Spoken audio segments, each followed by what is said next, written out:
Once upon a time, a legend was formed.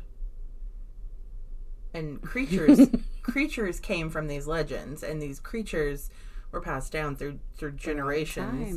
And so we're going to talk about some cryptids that are legends that are not technically classified as real, but a lot of people believe in them. Yeah, mythology has passed down these. I don't know why I wanted to say sociology. No, okay, you ready? Let's go. Let's go.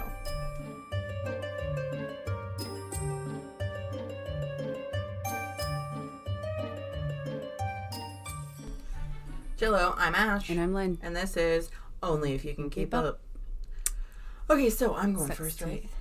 You've got to quit. You know when you're watching TV and the captions are like, sucks teeth? I realize I do that noise a lot. Mumble slothfully. Sloth Mumble softly under breath. I love it when it says inaudible. Yes, I'm always inaudible. Okay, so if you had captions right now. No, don't do that. Okay, I'm going to start with a Kelpie. Okay. Do you know what a Kelpie is? I've heard of a Kelpie, but I'm not really sure. It's a Scottish legend. Scottish. It's from the Scotland. Okay. They're technically shapeshifters that drown their victims. Ooh. They usually take form of a black horse, a beautiful black horse, but they can also turn into women, beautiful women who need help. Oh. And the nice gentleman comes and helps them. Yeah. Or they can turn into a man that's like struggling and hobbling down the beach. So they can pretty much shift into all kinds of stuff. Anything. But normally it is a black horse. That's the normal myth or legend. They're said to be found near lochs and very fast rivers. Like a lot of them around Scotland. Like you would think they're in the kelp, but no. They can be in any kind of water. Anything. Like there are so many stories you can find online. I only wrote down a couple of them, and we'll get into them in a minute. But like, this is like legit. Like my. Okay, we'll get into that in a minute. If someone climbs onto the back of the horse or touches the Kelpie in any way, shape, or form, their body literally becomes like part of the horse's or the human's body. They're essentially stuck together and you cannot move. Like they morph. So, and they pretty much, it's like they melt into each other. And then what happens is they will swim or run, depending on the type of shape they have shifted into the deepest part of the water and drown the victims. That's literally what they're for. These stories. What's their reasoning for this? They just like to kill? Those stories originated like to keep your kids out of the water.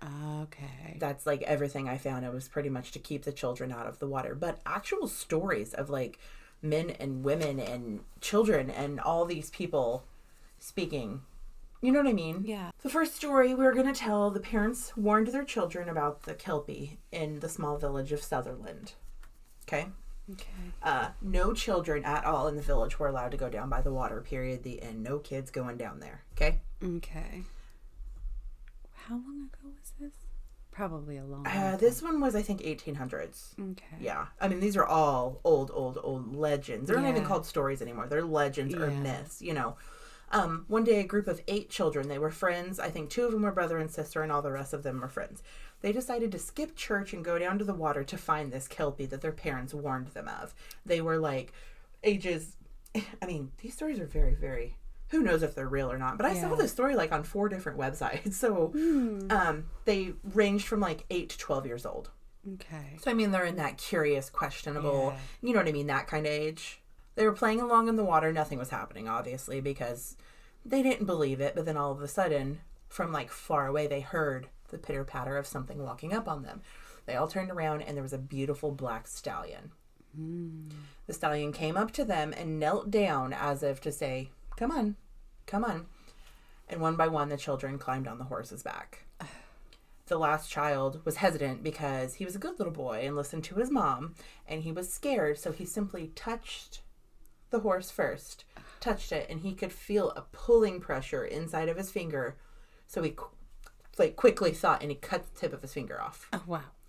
The horse got very... That's quick thinking. I know, right? Especially for a child.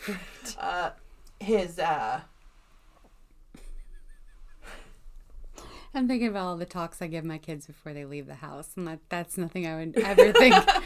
If you touch a horse and it starts to melt to your finger, cut your finger off. That's why these are myths.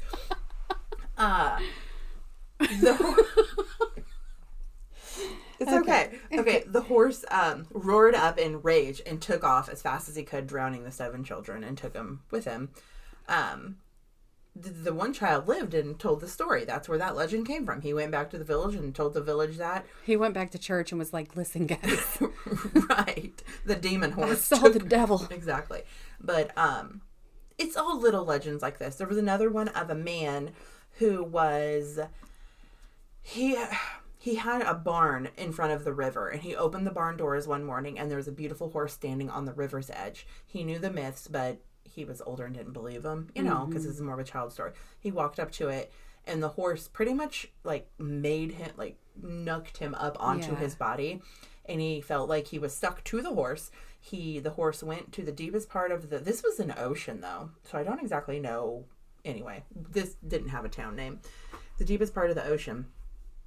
And took him down. He said he could feel burning and everything inside of his chest, but he didn't drown. He got to the floor of the ocean, and apparently he needed the horse, the Kelpie, needed his help because the Kelpie's friend or whoever was down there injured, and they needed a fire built.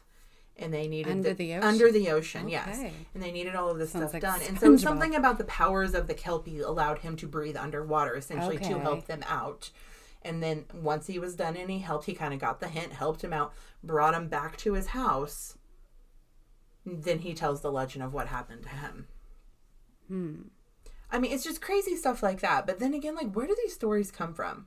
Right? They have to originate somewhere. Like, there has to be some kind of truth to some, everything. Seriously, I'm not saying I believe that a man got drugged underwater by a freaking spirit horse. You know what I mean? But just either that or people's imaginations back in the day were they're fucking hot. Like, they're on fire. Right? But to have that many stories that are similar. Yeah. Okay, it is said that if you are able to get the Kelpie's bridle, you can control it. You can now control it. So if you can grab its reins, you can grab it, you can jump on it, and that's now your buddy. Like, you can control the shit out of this horse. It is said to be as strong as 10 full-size Clydesdale horses. Wow. Very strong. Those are big horses. Yes. There's another tale of a man who caught the Kelpie, used it to do a day's worth of work, and then released it. What a user. But the Kelpie kept coming back because it was something like he was able to manipulate it, so they kind of helped each other out. Okay. Like, yeah, it was really interesting. Formed a bond of some kind. I guess. But it's a myth, a legend, whatever you want to call it, that's in the books. The legends started in 1759. Okay. That is where the first written legend was of the Kelpie. Huh. There's actually a sculpture in Scotland of 2 Kelpies, like, kind of rearing up. Okay. It was opened in 2014. 2014. Not that long ago. No. It's 100 foot tall. It's one of the tallest sculptures, man-made sculptures in the world. Wow. Like, it's man-made, but it's a sculpture. It's not a statue. It's a sculpture. That was important enough to make a 100-foot sculpture. It was inspired by the Clydesdale horses that helped the people of Scotland and the legend of the Kelpies. Like I said, I just think like where do these come from? Like, right? Like, I have never, like, okay, when I started researching this, have you ever seen Frozen 2? I have. You know, whenever the horse comes and pulls her under the water? Yeah. Is that not a fucking Kelpie? Right? Yeah. That's all I could think about when I was reading these. Huh. Yeah. Right? And, like, she essentially dies under there, right? Like, that's the whole... Oh, so no, she dies. They're probably working a lot of mythology type stuff in there, too. Especially Frozen, because Frozen's kind of way back then, you know, kind of thing. But no, I don't know. I did not know they had a name. Like, I just thought that was a horse on the Frozen 2. I didn't know it was like a whole mythological legend that these are cryptids that And I guess I thought they were just horse. I didn't know they could shapeshift into other things. Yeah, they can be beautiful women. They can be men that need help. They can be literally anything. Wow. But the only thing I did read is it cannot touch you, Like, if it will not touch you. You have to touch it. Kind of like how a vampire has to be invited in. Exactly. Like, it can't come up and nudge you and now you're part of it. Right. You have to physically willingly put touch yourself onto this animal in order for it to carry you to the bottom of the sea. Okay. Yes. Okay. And a lot of stories, there was other ones that air conditioner the AC just roared on. It talked about the Black Sea. Oh. Which I know that's a big... There's a bunch of myths and legends that come out of that. Yeah. Yeah. Could be a whole episode in itself. We should probably do that. We do that all the time, and then we'll never do that. I'll write it on a sticky note. And then you'll lose the sticky note. You're right. It'll fall off somewhere, and I'll be like, why did I write that? Okay, your turn. So mine's not really as interesting now. The Phoenix. Hold on. Did you know that every time I speak, you say that? You're like, mine's not interesting. Well, it feels like it now. No, it's... the Phoenix is fucking cool. The Phoenix is cool, but everybody's heard of the Phoenix, right? So? Okay. Well, anyway. I don't know the story behind it. I really couldn't find a lot that I hadn't heard, though, so that was kind of sad. But, that was kind of depressing. You know, the Phoenix is known to be an eagle-like bird with red and gold feathers. This big, like, you know, everybody's heard the Phoenix rises from the ashes. Like, it's a symbol of renewal and rebirth and change and life after death. And there's a Phoenix on Harry Potter. Continue. Yeah, is it Dumbledore's? Mm-hmm. Yeah. The, what's his name? Fox? Mm-hmm. Good job. Yeah.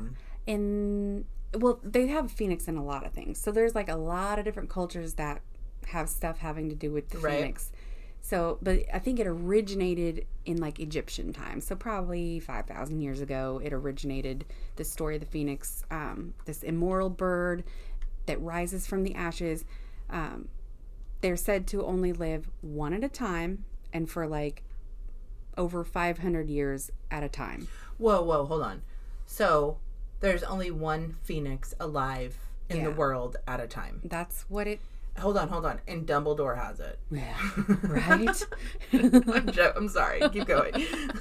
Yes. Wait, he's dead, so he doesn't happen. Not now. Spoiler alert. Anyway. But yeah, an immortal bird, meaning it can't die. And I guess the story somewhere originated that they came from, like, paradise. But when they came to the mortal world, out of boredom, I guess, they arrived here and realized that they couldn't die. Paradise got boring. Yeah, I guess so. Okay. Well, when you got everything you need, I guess you'd need a little action. I don't know. Right. So it comes to the mortal world and realizes, I can't die. So then it set itself up for these, like, every 500 years would build itself a nest and set itself on fire. And then, into ash, right? Yeah. Like it would fire itself into ash. And then a new one. baby phoenix would arise from the ashes. So that's the story, and that's about all there is to it. So that's pretty much it, though. Like, really, like, I guess they said that they would embalm the ashes into an egg made of myrrh, and, like, I even googled, like, what did phoenixes eat? Like, what does a phoenix eat? Because I've read that they're, like, good creatures. They don't, like, attack humans or anything like that. Like, are they self-sufficient? I guess they obviously make their own kind again. Do they filter feed? But like all I could find was I mentioned SpongeBob earlier. Did you? Like, the fire under the sea, like all this going on underneath the sea. What? But I guess they all I could find was that they would feed on, like, the gum of frankincense or, like, the resin and juices of different herbs and stuff. So you said the gum of Frankenstein. I was what? Frankenstein spits his gum out for the phoenix to eat. Right. There we go. I'm sorry. The what? Like the gum or the resin of different herbs, like frankincense and stuff like Frankenstein. that. But they would build their eggs out of myrrh, which is another herb. But there's different folklore. There's different origins. Like the Egyptians, they associate it with the sun god of Ra, the sun god. And then, like, it was originally written about by a Greek historian later. But there's, like, Hindu origins. There's ties with Christianity and Jesus and rebirth and all that. So there was a phoenix in the Bible? I think there are parts, I want to say it's in Job's maybe. I don't know if they specifically mentioned a phoenix, but there were something that led to people thinking they were talking about the phoenix. I'd have to look that up. I have to look at a Bible. You don't really have but to I think look there at are it. talks of something about the phoenix or something about ashes that made people think that. But there is some Christian ties to the phoenix as well. Okay. And there are like Native American cultures that they would call it the thunderbird. They feel like that it had healing powers and it could bring rain and it could affect the weather and, you know, all kinds of stuff. So not just that it was immortal and could rebirth itself, but that it could also have these healing powers and affect, you know, the earth itself. So the tears can heal anything, especially the basilic's wound. What? Harry Potter. Oh, Harry Potter. He gets bit by the basilisk. Okay, and then okay. He gets infected, and the phoenix drops a tear on him, and he's healed, and he's got superpowers. Okay. Now. I thought you said the bathlicks, and I'm like, what are we? I have a lisp, and I apologize for that. Sorry, I was not trying to insult you in any way. No, you really didn't. Do not get insulted about it. But I think they were known to be good and like a symbol of kindness for most cultures. Like, I don't think they were ever known to be evil, but I think they're associated with the bird, the binu. I may be saying that wrong, but that was a bird that was, I think it was Egyptian, maybe. But there's all kinds of different ties. It sounds like the phoenix itself goes back thousands of years, and all different cultures have their own take on it, whether it be the thunderbird or the firebird or whatever.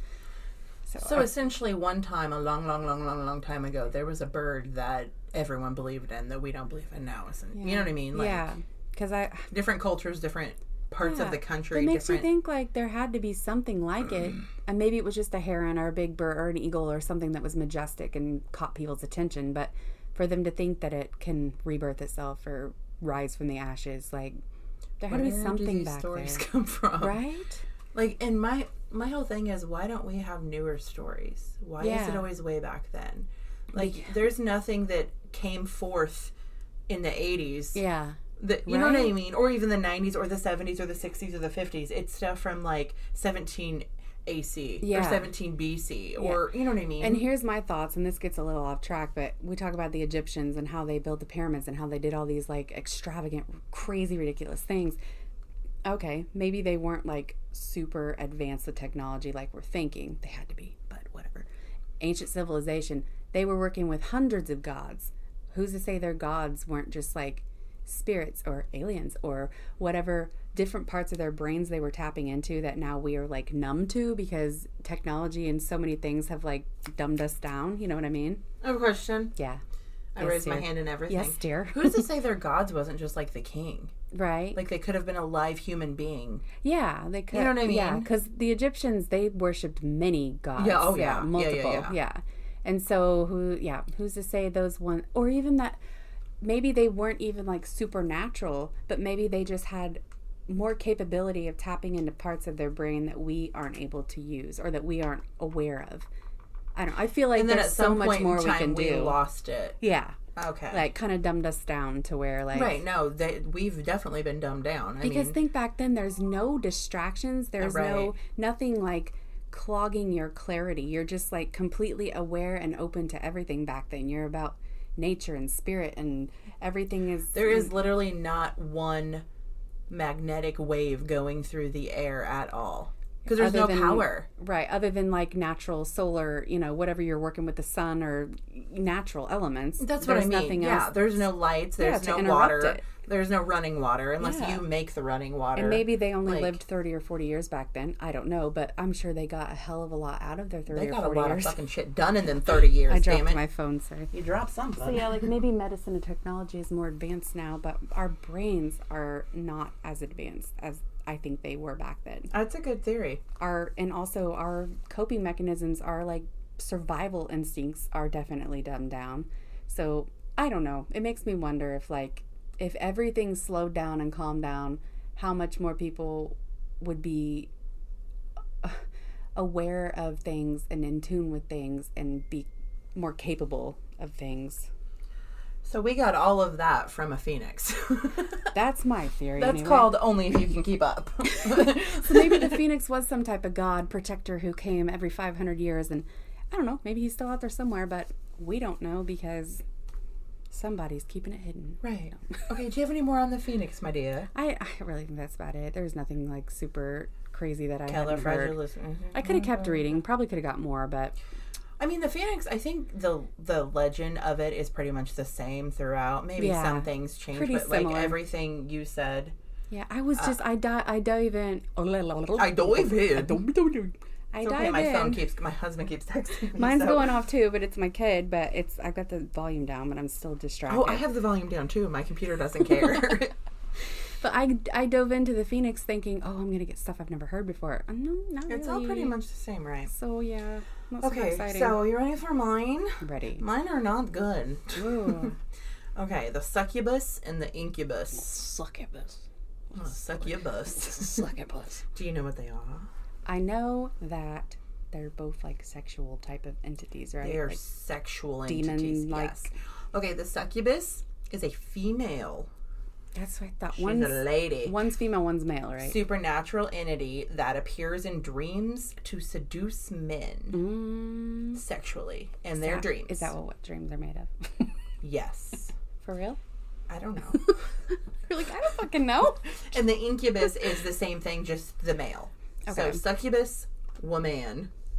Incubus, man. Okay. No offense to anyone who's gay, but would an incubus come for the gay men? Probably. Okay. That's what I would assume. I would assume too. But technically, the purpose of them, they wouldn't go for a gay anything. Well, I guess maybe a gay woman, but that's not... Okay, let me just tell you what they do. Okay? Yeah, I don't know what they're like. Right. It's all about impregnating people. Oh. So, I guess they could go for a gay man just to steal their semen. You know what I mean? Like, so I guess it doesn't matter. Semen is all they need. The earliest writings, that's what they live for. I know what I'm here for. The earliest writings go back to 2400 BC. Oh, wow. That's where the first little story came about. That's so wild. It was Lilith. Okay, yeah. They said she's the succubus. The original. The original. Numero uno. God damn. The first accounts, actually, like the first writings of it, actually described a gargoyle-like creature. Oh. But over time, I didn't say anything. I was not there. It said like... 5,000 years ago, I said. It was medieval time. When medieval time came upon our world. Oh, I love that stuff. They turned more into a human. It was just a human being that was creepy, essentially. Okay. Yeah. And they can only come in dreams? Come in dreams, they get it? crept... We should put a dirty warning on this one. We probably should. Why, though? We're dirty, so it doesn't matter. Yes, they come into your dreams. So the tale is that the succubus, the woman, would come into the male's dreams. Okay. Kind of like Freddy Krueger? I mean, it was purely for sexual activity. Yeah. They would have sex with them. They would obtain the semen within their body. Then they would go to the incubus. Okay. And somehow, did not find how, they would give the semen to the incubus. Oh, okay. The incubus would then find a female human person and put the semen into the female human person. Okay. And now we have impregnated. It's a whole teamwork process. It's a fucking teamwork process. Okay. That's a lot of work. I the mean, hope you gotta is, give it to them. They're dedicated. Yeah, they're going for it. The hope is that the woman would become pregnant and deliver the baby, a healthy baby. If the dogs are barking, it's fine.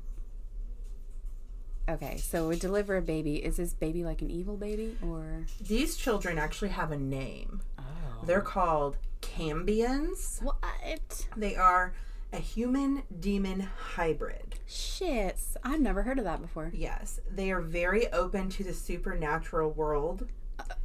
And it is said that a lot of these children have extra chromosomes. Or not enough chromosomes. Oh. Or some kind of a mental disability. A very big mental disability that affects your daily life. Yes. Okay. Not all of them, but some of them, because they're more susceptible to both sides of the world. Yeah. That's interesting. I didn't know all that. I know. I didn't either until I looked it up.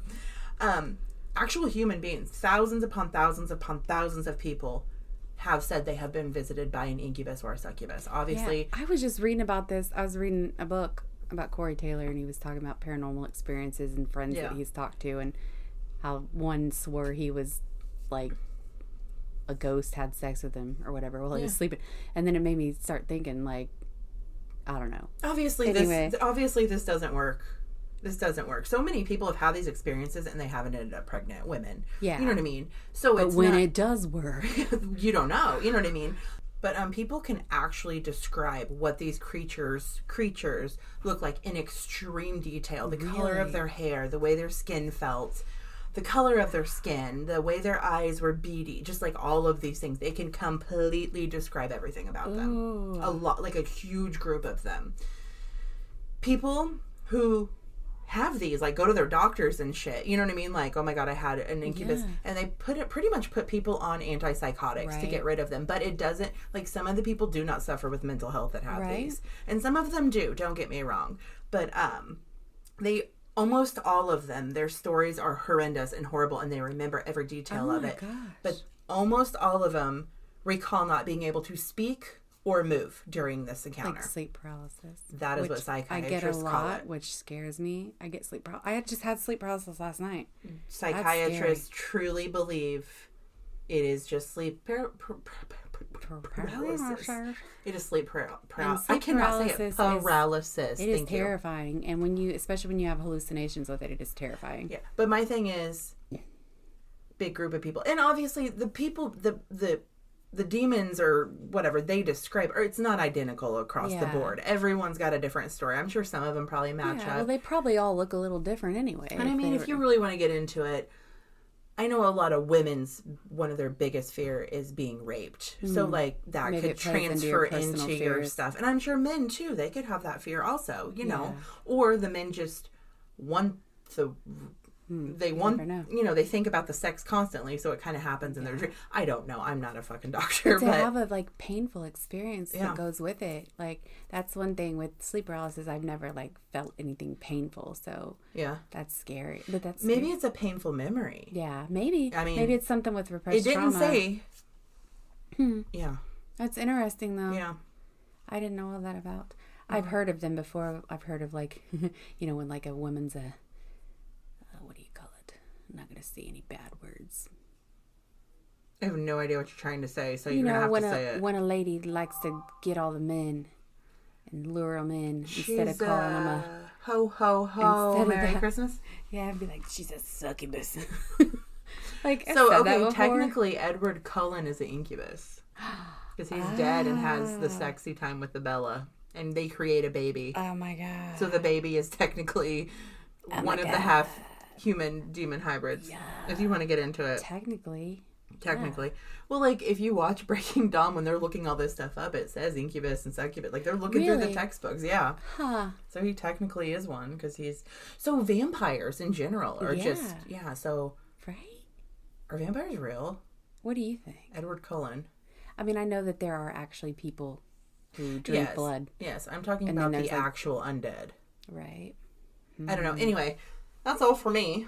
That's all, folks. Spacing out here thinking. What do you got? Okay, no. Yeah, no. Go, your next one. So mine is actually much more peaceful. Yay, we're going to end on a happy note. No more sexy time.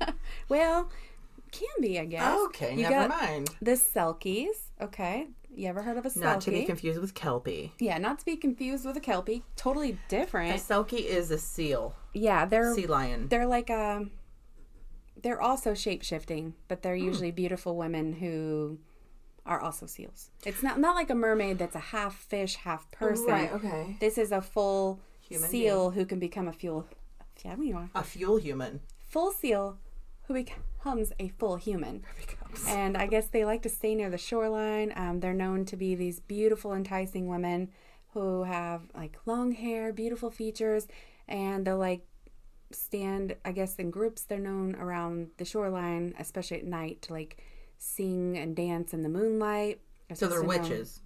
Pretty much. Okay. They're known to have beautiful singing voices and beautiful looks that draw people in. Are they luring men? Okay. I don't think they mean to. I think they seem very peaceful. So wait, they're just doing their own damn thing. Just doing their fucking thing. Okay. And for a lot of the stories I've heard is that men, like human men, fishermen and stuff like that, more prey on them. Like, they see them and they want, I don't know, they like them and they can't stay away. Do the things to them that are unspeakable. So some of the stories are like, so the whole thing with the Selkie is they have to have their pelts to return to the sea. Like, if they don't have they take their pelts off is what they do. They take their skin off. So they take their meat sack off. Pretty much, yes. Okay. Okay, more on this later.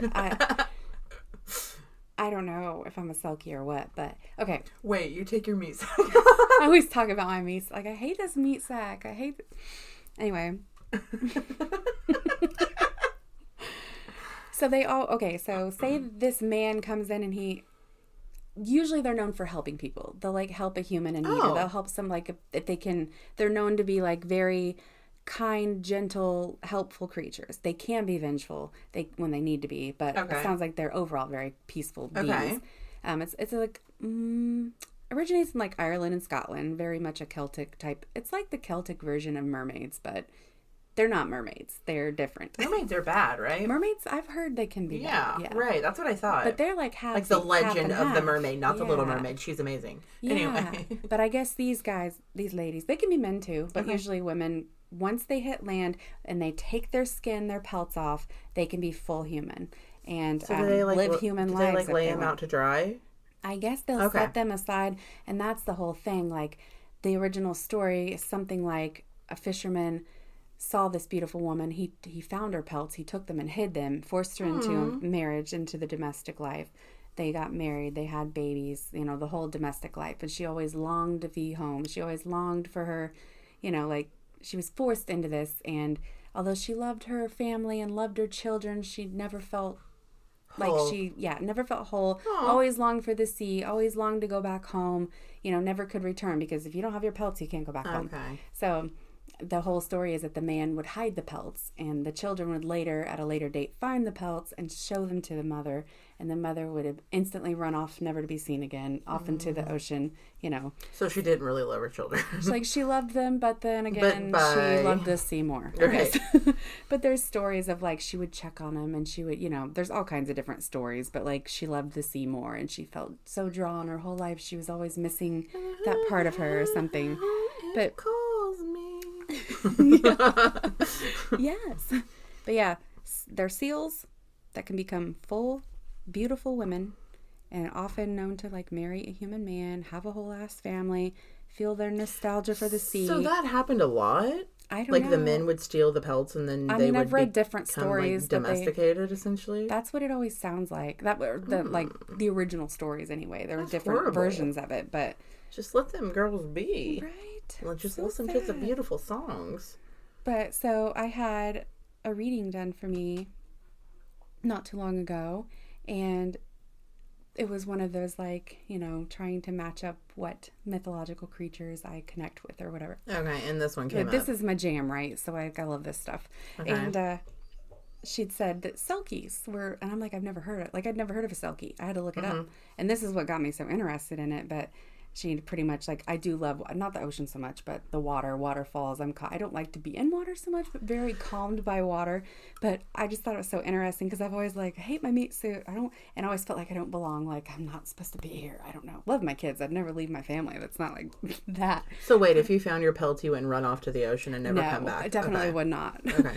But especially since, like, I'm terrified of deep water, but I would love to sit by a waterfall. You could go chill with the Kelpie down at the bottom, I guess. So I told my husband this whole thing, and I'm like, you think I'm a Selkie? And he's like, I'll never give you your pelts back. And I'm like, okay.